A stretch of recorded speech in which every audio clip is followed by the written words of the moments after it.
बिस्मिल्लाहिर्रहमानिर्रहीम।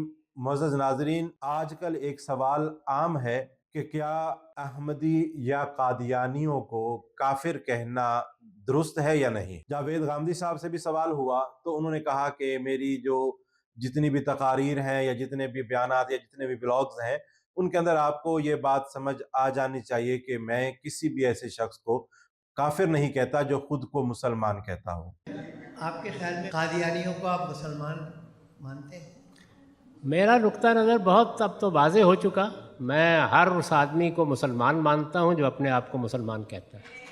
तो उनकी इस्लाह के लिए मैं अपनी ये छोटी सी वीडियो पेश करता हूँ। सबसे पहले मैं आपको हदीस तैयबा सुनाता हूँ।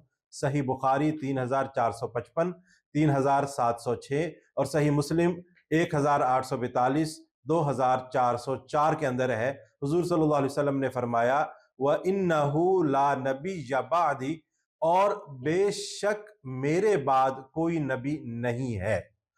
इसी तरह एक और हदीस के अंदर हुजूर सल्लल्लाहु अलैहि वसल्लम ने इरशाद फरमा दिया, फ़अना खातमुन नबिय्यीना, बस मैं आखिरी नबी हूं, ला नबिय्य बादी, मेरे बाद कोई नबी नहीं है। ये भी सही बुखारी और सही मुस्लिम में मौजूद है और मुतवातर तौर पर साबित है कि हुजूर सल्लल्लाहु अलैहि वसल्लम आखिरी नबी हैं, इनके बाद कोई नबी नहीं है।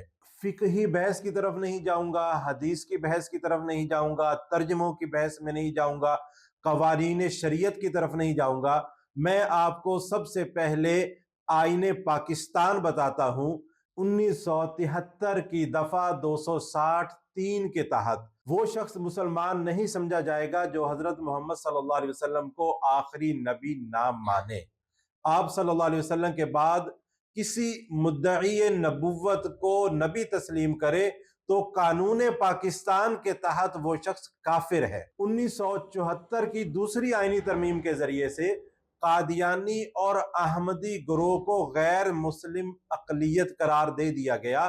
तो मेरे मोहतरम दोस्त जनाब जावेद गामदी साहब, आप और दूसरे जितने भी अपने आप को जदीद दानिश्वर या मजहबी दानिश्वर समझते हैं, उनको ये चाहिए कि वो आईने पाकिस्तान के तहत अपना फतवा ही दे दें। तो जनाब आप उनको वाज़े तौर पर कह दीजिए कि शरीयत एक साइड पे रख दें, मौलवियों को एक साइड पे रख दें, आप आईनी फैसलों के तहत भी इनको काफिर करार दे सकते हैं। शरीयत की तरफ आप चाहे ना जाएं, क्योंकि शरीयत से आपका कोई मतलब नहीं है।